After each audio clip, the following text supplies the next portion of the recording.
right. I wanted to do a little short film to give you a sense of the art that we've been making with these roses. We're moving into more comprehensive painting and writing.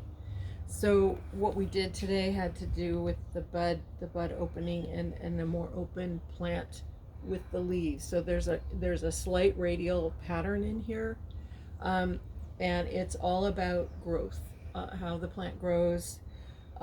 Also, it's not done in a linear left to right the way we read pattern. It might even have been painted from right to left. Um, so we talked today about a couple of things, and one is um, when you set up to paint, I want you to try some of this in a larger format. I used mulberry paper in a pretty large width and thin height, and so this gave us a sense of volume. The plant that this comes from is in our backyard. It's right here, and it is very full of blooms and leaves. And so I'd like you to try your hand at painting bigger. When we did that, I used a couple different brushes, both SUMI brushes, and one is long, one is definitely longer, and I stood up to finish adding in the ink lines here. The other thing that we worked on, I'll set this to the side, has to do with a Japanese paper and a resistant paper. It's almost a fabric. So, and then we were looking at these wild roses that are in our front yard, vibrant primary reds, Chinese reds, orange reds, and a little bit of blue red in the middle. So we were working with the palette in this Chinese paint set. And that's something that I want you to do as well, is to work with all these reds and find out what they do, how they mix. As you can see, I've mixed reds right into the white part of that. And then of course the green. So this is a complementary color set. The other thing that I'd like to talk about has to do with sets of 3. And in the earlier lesson this week, we did the iris. I'm going to move that here closer so you can see. We're working with the bearded iris.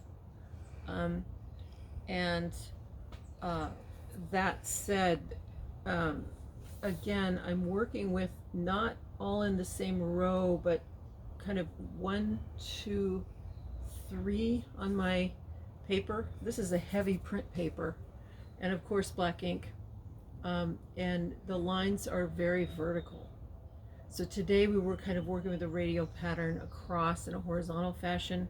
This was done in a completely opposite manner, in a vertical. And then the third thing, the third element and the third flower that we've worked with has to do with the Calla lily. And these are also in the front, which is really, really fun. I'm going to turn them around so you can have a look at these various shapes. Absolutely beautiful shapes. Behind me, you can see what we did last time. Those are 2 studies. That was the warm-up, getting to know this geometric form. Another time, I painted the Callas in a threesome. So, a little bee here. This has to do with the conical shaping of this here.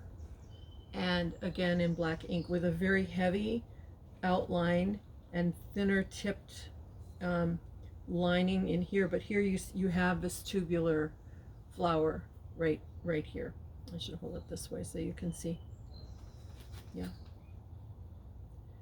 So I want you to think about some of these concepts when you're designing and practicing your own.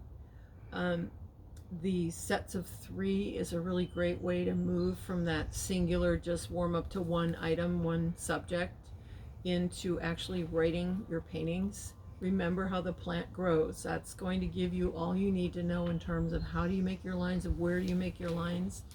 You as an artist are going to decide where it goes on your paper.